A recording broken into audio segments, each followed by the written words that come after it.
Boyfriend accused me of gold digging after my sister twisted an old joke into a malicious lie. Now we're in devastating silence. I'm a 29-year-old teacher, and I've been dating my boyfriend, he's 35 and a lawyer, for almost 6 months now.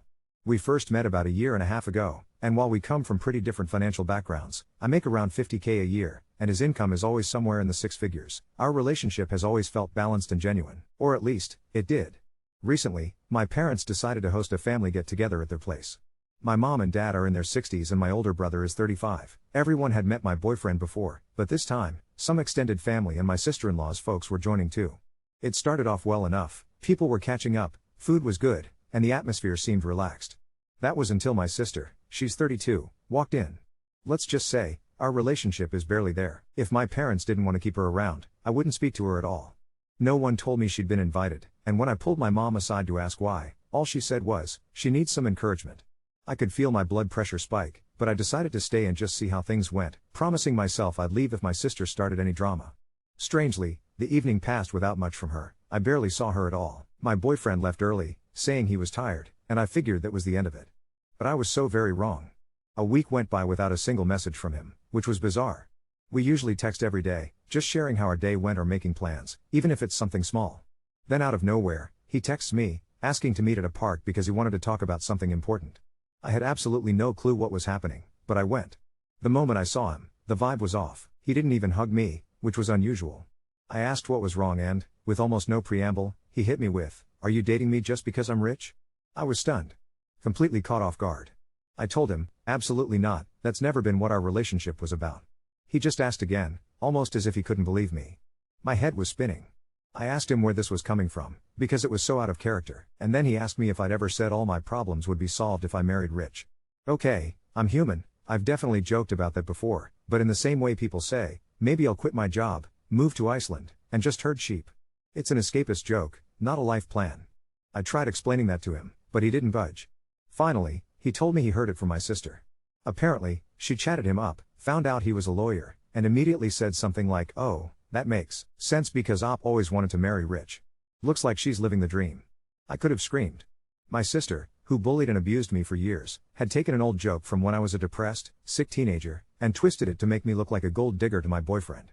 I was physically shaking with rage and pain.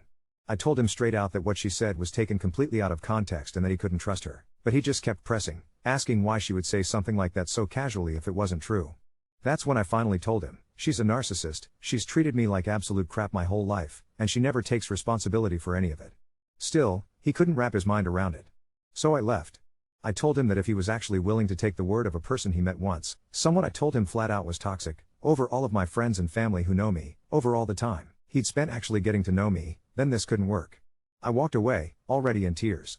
But I managed to keep it together until I got to my car, and then I just broke down completely. I feel devastated. I truly love him. He's the first person I've ever felt like I could just be myself with. He's so intelligent and emotionally mature. Being with him has genuinely started to heal some of the scars from my family. But my biggest fear in love has always been that someone I trust would doubt me, doubt who I am, after I've let them into my life so deeply. Now, I'm stuck. Days have passed. I haven't texted him, I needed the space, and he hasn't texted me either.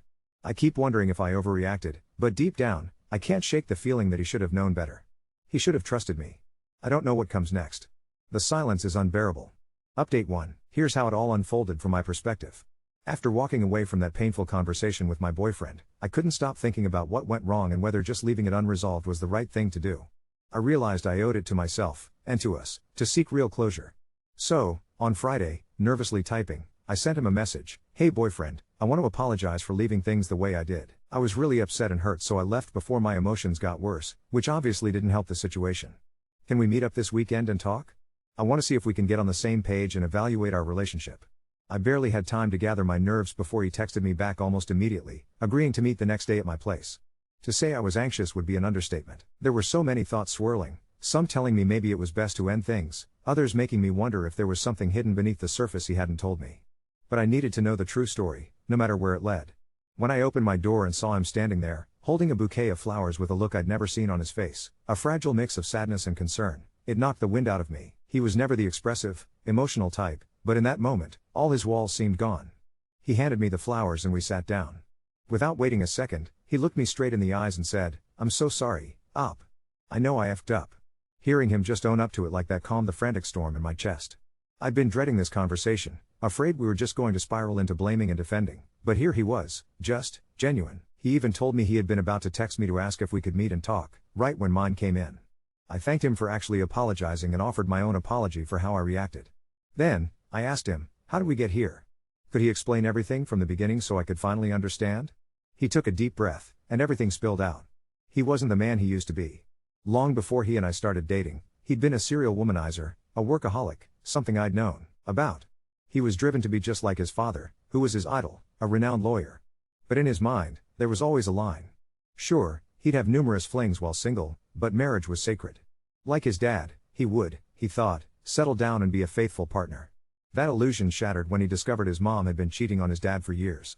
When he brought it up to his father, thinking he was exposing something terrible, his world tilted further. His father told him to keep it a secret because he, too, had been cheating.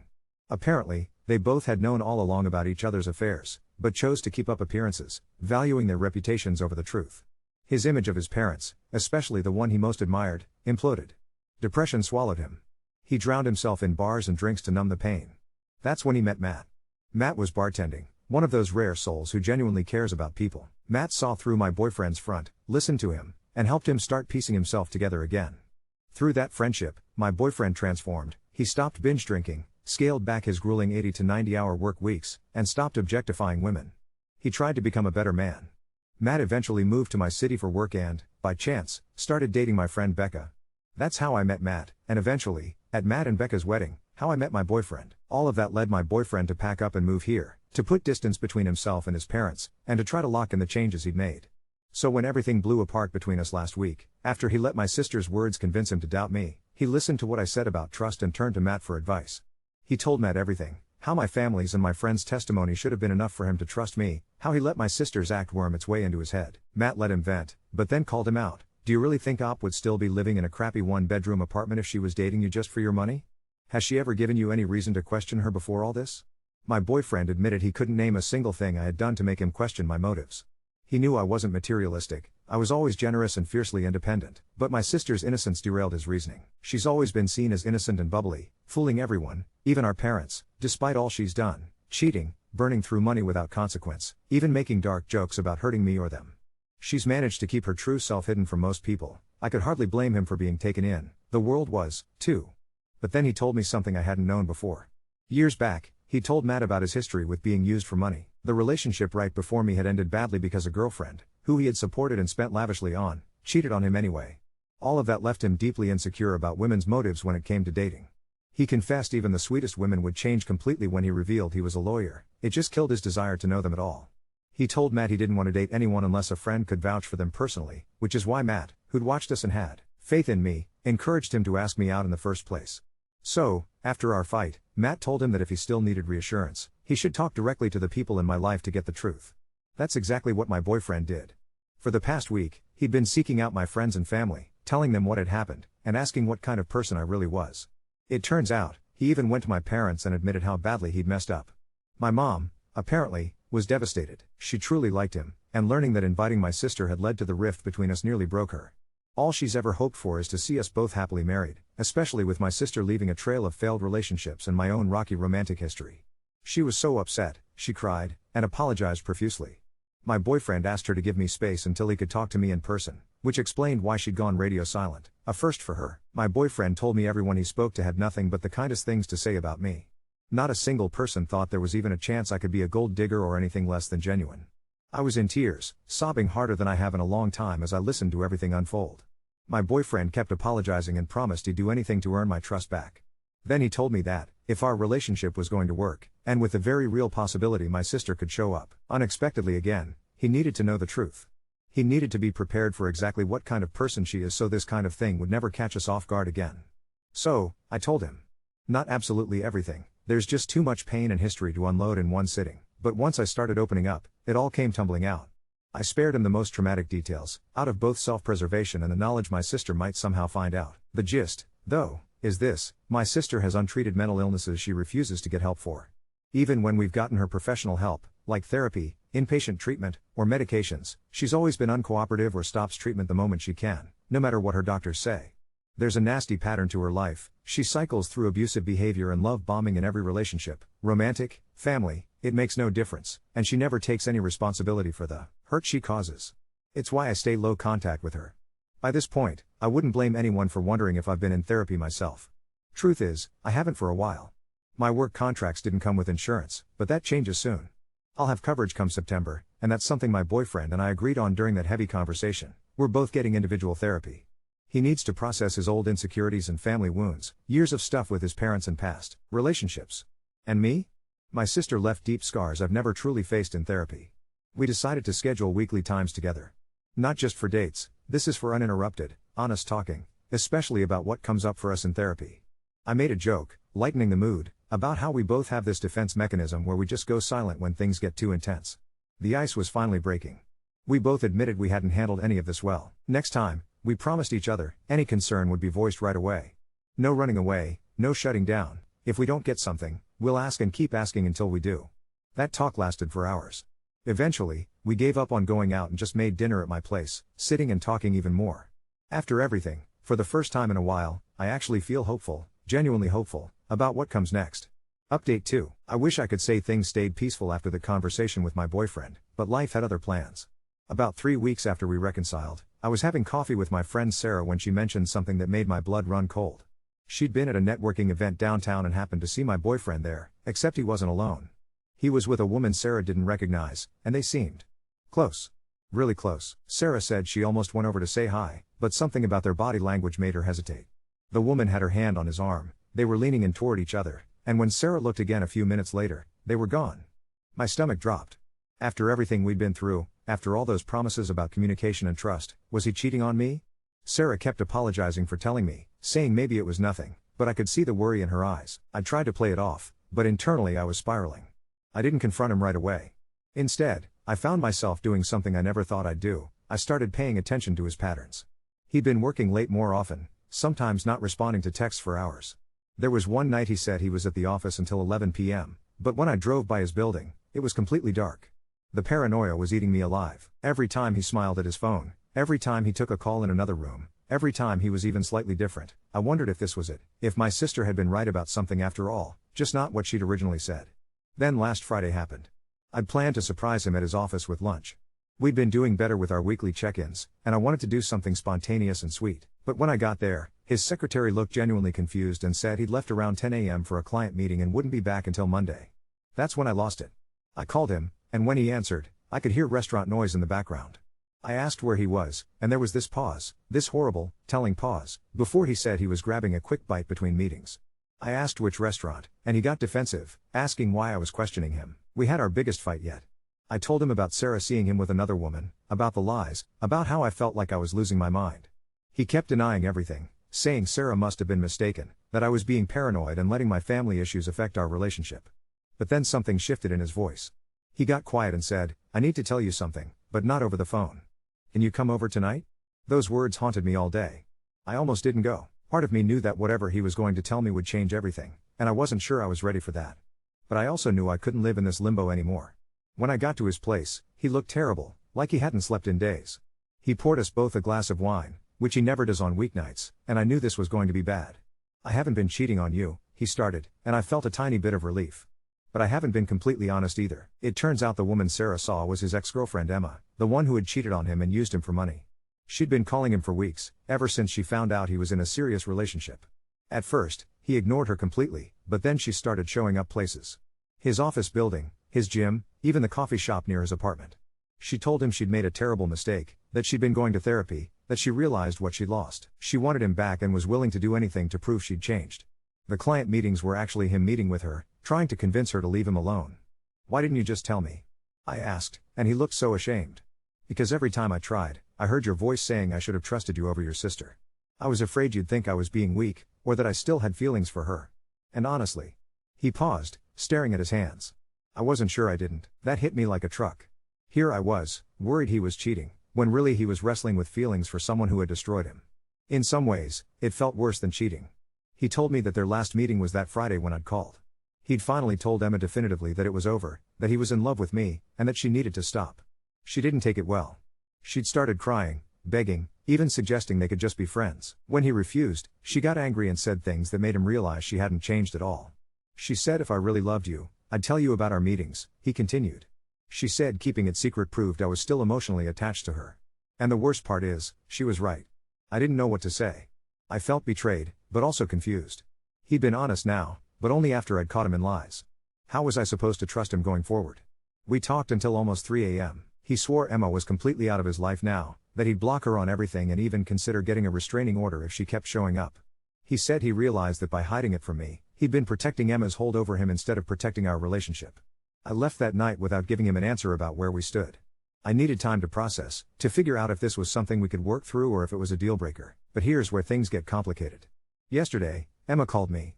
She somehow got my number and wanted to woman tell me what really happened.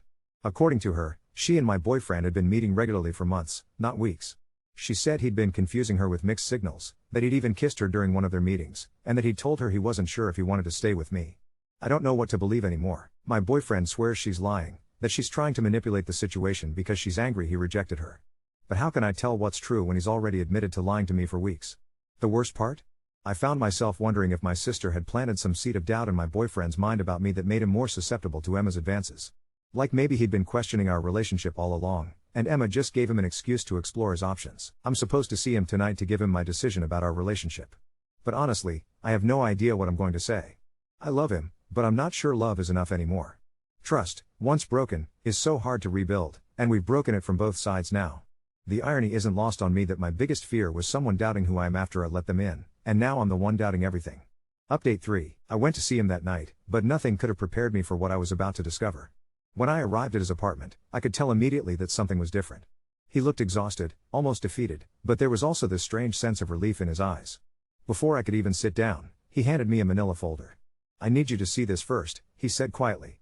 Before we talk about anything else. Inside were printed screenshots of text messages, emails, and what looked like security camera footage from his office building. My hands were shaking as I started reading through them. The messages were from Emma, but they weren't what I expected. They were unhinged. The text started normal enough, asking to meet and talk. But as they progressed, they became increasingly manipulative and then outright threatening. In one, she wrote, "If you don't give us another chance, I'll make sure your new girlfriend knows exactly what kind of man you really are." In another, "I know where she works. It would be such a shame if her students' parents heard some interesting stories about their teacher's boyfriend." But the security footage was what really made my blood run cold. It showed Emma following him, waiting outside his building for hours, even trying to get into his apartment complex by following other residents. The timestamp showed she'd been stalking him for almost 2 months. "Jesus Christ," I whispered, looking up at him. "How long has this been going on?" "Longer than I admitted," he said, running his hands through his hair. I was ashamed, and I thought I could handle it myself. "I didn't want you to think I was weak, or that I somehow encouraged this." He told me he'd finally gone to the police yesterday after Emma had called me. When he explained the situation to the detective, they'd asked him to compile all the evidence, which is how he'd gotten the security footage from his building management. "There's more," he said, and his voice got even quieter. "Emma didn't just call you yesterday. She's been calling your school." My stomach dropped. "What?" "The principal's office called me this morning. Apparently, someone had been calling repeatedly, claiming to be a concerned parent with information about a teacher's inappropriate relationship. They wanted to schedule a meeting to discuss your unprofessional conduct." I felt like the room was spinning. My teaching career is everything to me. In our district, even unfounded accusations can lead to investigations that drag on for months, and the stress alone has driven good teachers to quit. "I told them everything," he continued. "I explained about Emma, showed them the police report I'd filed. The principal said she'd handle it and that you shouldn't worry, but I was already worrying. This was exactly the kind of thing that could destroy everything I'd worked for, even if it was complete lies. There's something else," he said, and I didn't think my heart could take much more. "I hired a private investigator." "You what?" "After Emma called you, I realized this was way beyond what I could handle alone. I needed to know exactly what she was capable of." He pulled out another folder. "Turns out, I'm not the first." The pie had uncovered a pattern. Emma had done this before, to at least 2 other ex-boyfriends. One had ended up changing jobs and moving to another state. The other had filed a restraining order, but she'd violated it repeatedly until she finally moved on to a new target. "She's been planning this for months," he said. "The pie found evidence that she'd been researching you, your workplace, even your family, long before she started contacting me. She knew exactly which buttons to push." I was quiet for a long time, processing everything. Finally, I looked at him and asked the question that had been eating at me. "Did you kiss her?" He closed his eyes. "Yes. Once. But not the way she told you." My heart sank, but he continued quickly. She ambushed me outside my gym. Started crying, saying she was going to hurt herself if I didn't give her one last chance. When I tried to calm her down, she grabbed me and kissed me. I pushed her away immediately, but he opened his eyes and looked at me. She'd positioned us right in front of the security camera. She planned it. Why didn't you tell me? Because I was afraid you'd leave. And because I felt so stupid for falling into her trap. She knew exactly how to manipulate the situation to make it look like something it wasn't. We talked for hours that night, about trust, about communication, about the fact that we'd both been so damaged by our past experiences that we'd nearly let them destroy something real. But here's the thing that really got to me. While we were talking, trying to figure out if our relationship could survive all of this, my phone buzzed with a text from an unknown number. Enjoy your little chat. Hope you're making the right decision. Would hate for your students' parents to get the wrong idea about their teacher. XOXO. The blood drained from my face as I showed him the message. Emma wasn't done with us. Not even close. Pack a bag, he said immediately. You're staying here tonight. We're calling the detective first thing in the morning and getting you added to the restraining order. I wanted to argue, to say I could handle myself, but the truth was I was scared. Really scared. This woman had managed to nearly destroy my relationship by exploiting every insecurity and trauma we both carried. What else was she capable of? As I was packing a few things, my phone rang. It was my mom. Honey, I just got the strangest call, she said. Someone claiming to be from your school's HR department, asking questions about your character and family background. They wanted to know about your relationship with your sister, about our family dynamics. I told them it was inappropriate and hung up, but Emma had found another way to get to me. Through my family. Through my career. Through everything I cared about. That's when I realized this wasn't just about my boyfriend's ex-girlfriend being unable to let go. This was about someone who had systematically researched my life and found every possible weak point to exploit. I'm writing this from his apartment. The restraining order hearing is tomorrow, and I have to meet with my principal on Monday to discuss the allegations that have been made. My boyfriend keeps apologizing, saying this is all his fault, but I know it's not. This is what people like Emma do. They find the cracks in your life and pry them open until everything falls apart. The worst part? I can't shake the feeling that this is just the beginning.